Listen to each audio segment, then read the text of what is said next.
Située dans le district sanitaire de Mweneditu, dans la province du Kasaï oriental en République démocratique du Congo, la zone de santé de Kamiji compte près de 85 000 habitants. Mieux connue sous le nom de Kamiji Wangomba, qui signifie tout simplement cité agro-pastorale, la zone de santé de Kamiji doit en grande partie sa célébrité à la présence depuis les années 40 d'une ferme de plus de 18 000 têtes de bœufs entretenue par les missionnaires catholiques.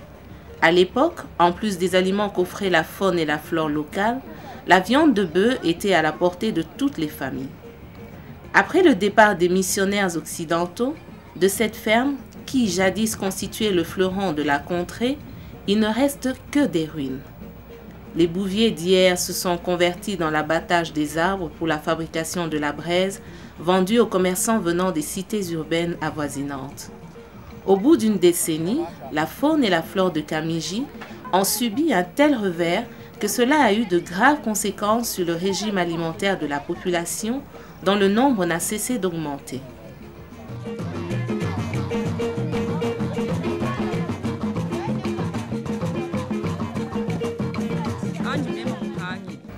Il m'est déjà arrivé de ne rien trouver et passer 2 jours de suite sans manger. Je n'ai donné aux enfants que de l'eau à boire. Et une autre fois, je ne leur ai préparé que des feuilles de manioc, sans rien d'autre. Je me suis refusée d'aller voler, même si ma situation est pénible, surtout depuis que j'ai eu ces jumeaux et que leur père nous a abandonnés il y a quelques années. Moi, pauvre femme seule, il n'y a rien que je puisse faire. C'est pourquoi j'éprouve d'énormes difficultés. Début 2009, l'attention des humanitaires est attirée par une alerte lancée par la zone de santé de Kamiji. Plus de 40 décès d'enfants de moins de 5 ans suite à la malnutrition. En juillet 2009, avec le financement conjoint du Pooled Fund et de l'UNICEF, un projet de prise en charge des cas de malnutrition aiguë sévère est initié.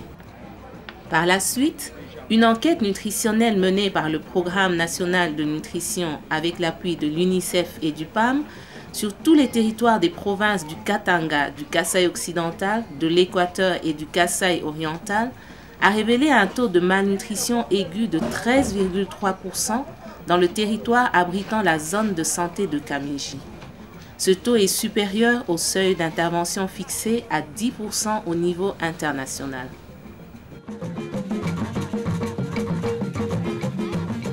Cette réponse a commencé dans un premier temps sous la forme de réponse d'urgence, donc le recrutement systématique, la recherche systématique et le recrutement des enfants malnutris, leur admission dans les structures de santé, les unités de traitement thérapeutique ambulatoire, les unités de traitement thérapeutique intensif pour ceux-là qui ont des complications médicales. Et cela a permis en quelques mois, 2-3 mois, de stabiliser relativement la situation. Par la suite, nous avons continué à travailler avec COPI sur des ressources qui nous sont propres à nous, à l'UNICEF, pour intégrer la prise en charge de la malnutrition dans le système de santé. En d'autres termes, faire en sorte que la malnutrition puisse, au niveau des structures de santé, être traitée tout comme on traiterait un cas de paludisme ou un cas de toux ou un cas de diarrhée.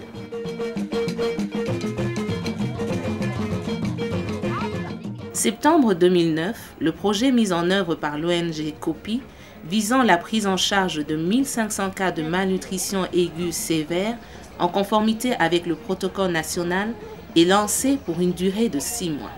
Depuis son lancement, le projet a permis de mettre en place 6 unités de nutrition thérapeutique ambulatoire dans 6 des 12 centres de santé que compte la zone de santé de Kamiji, une unité de nutrition thérapeutique intensive au sein de l'hôpital général de Kamiji et une mobilisation sociale assurée par les relais communautaires formés sur la prise en charge communautaire des cas de malnutrition aiguë. Véritable cheville ouvrière du projet, ces relais communautaires émanant volontairement de la communauté exercent des activités de soins de santé primaire, en plus de celles de nutrition, tels que dépistage, référence ou éducation nutritionnelle. De leur implication a résulté une plus grande affluence des cas d'enfants malnutris dans les unités nutritionnelles thérapeutiques.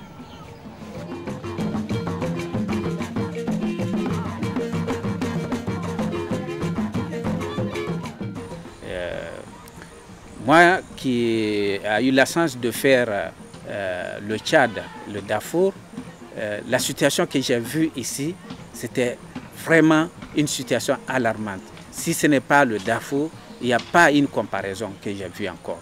Donc c'était vraiment alarmant. Des enfants qui venaient dans un état extrêmement grave.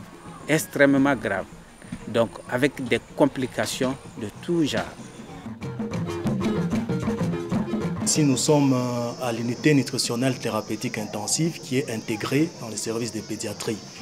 Et ici, nous prenons en charge tous les enfants malnutris avec des complications sévères, ou soit des enfants qui n'ont pas d'appétit. Ces enfants-là nous viennent de différentes unités thérapeutiques ambulatoires, c'est-à-dire dans les différents centres de santé. La prise en charge, c'est une prise en charge qui est nutritionnelle, mais aussi une prise en charge médicale. Alors, l'objectif à l'UNTI, c'est maîtriser les complications. Quand l'enfant commence à reprendre, c'est-à-dire qu'il y a reprise d'appétit et maîtrise des complications, là nous passons à un test. Là nous ne donnons pas les laits thérapeutiques, cette fois-là nous faisons les tests maintenant avec la TPE, donc le plan P-Night. Alors la durée c'est 48 heures. Dès que l'appétit est retrouvé, nous allons faire maintenant une contre-référence et nous ramenons ces enfants-là au niveau des centres de santé pour la continuité des soins.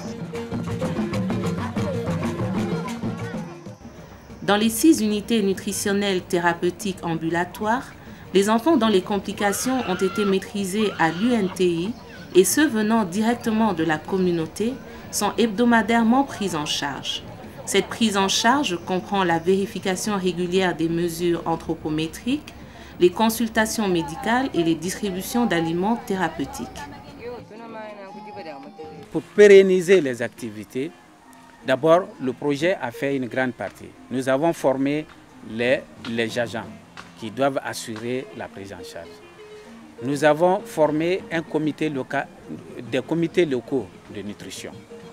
Donc 6 comités locaux de nutrition qui sont, n'est-ce pas, dirigés par l'administrateur du territoire. Donc ce comité donc, va essayer de travailler avec les relais communautaires, de faire beaucoup d'informations sur la promotion des aliments locaux, qui sont vraiment ici en grande quantité, mais les gens ne connaissent pas en réalité comment il faut mixer ces aliments.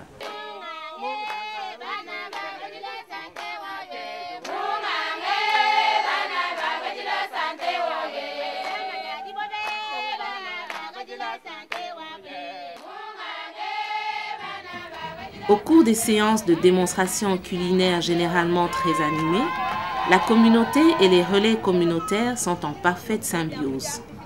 Des bonnes pratiques d'alimentation des enfants et d'hygiène sont enseignées aux parents afin d'éviter la rechute des enfants réhabilités et du reste de la famille.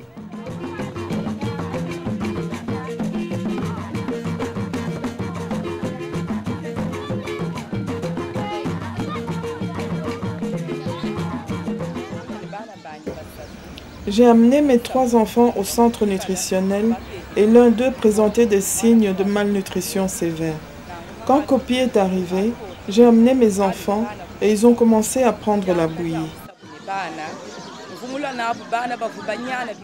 Après avoir pris la bouillie, ces enfants qui étaient très maigres ont récupéré la santé et l'un d'entre eux a atteint 13 kilos. Et le centre m'a recommandé d'arrêter de l'amener, mais de continuer avec les 2 autres pour lesquels j'observe aussi des grands changements.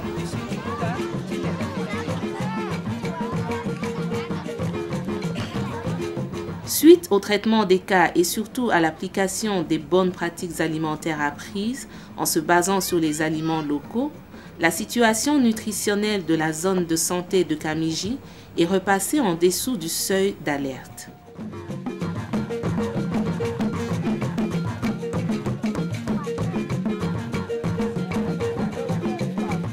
Dès qu'on a eu quand même cette formation-là en PCCMA, on a mis tout en œuvre, c'est ainsi que par jour, on a constaté qu'il y a eu une réduction sensible, n'est-ce pas?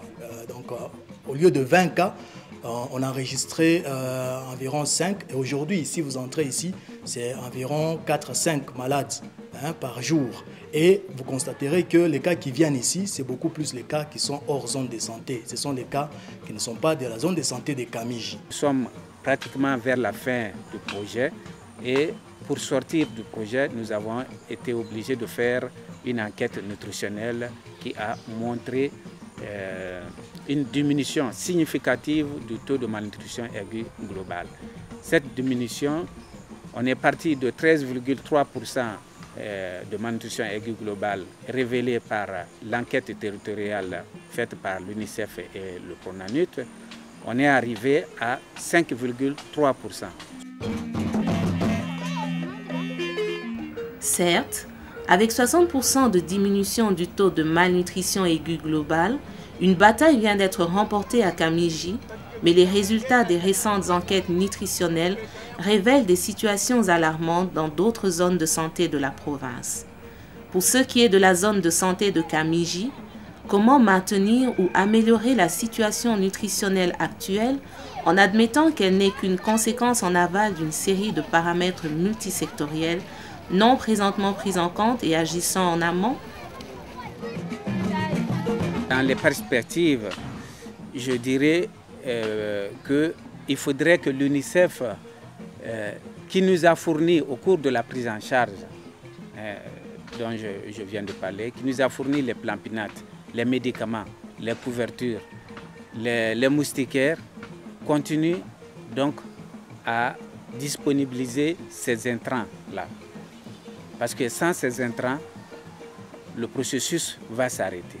Nous pensons que la situation nutritionnelle dans ces provinces-là requiert une réponse concertée, multisectorielle, qui doit avoir l'implication de la plupart des partenaires, pas seulement dans les secteurs de santé et de nutrition, mais aussi dans des secteurs comme l'eau, l'assainissement, comme l'agriculture, comme la sécurité alimentaire, etc.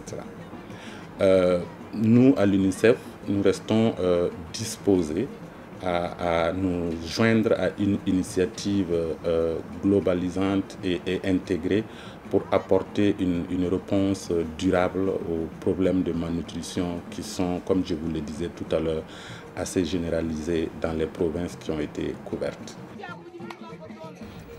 Le temps que des partenariats se créent autour des réponses plus globales aux problématiques nutritionnelles considérées dans leur ensemble, le sourire, la musique et la danse élisent momentanément domicile à Kamiji ou à Ngomba.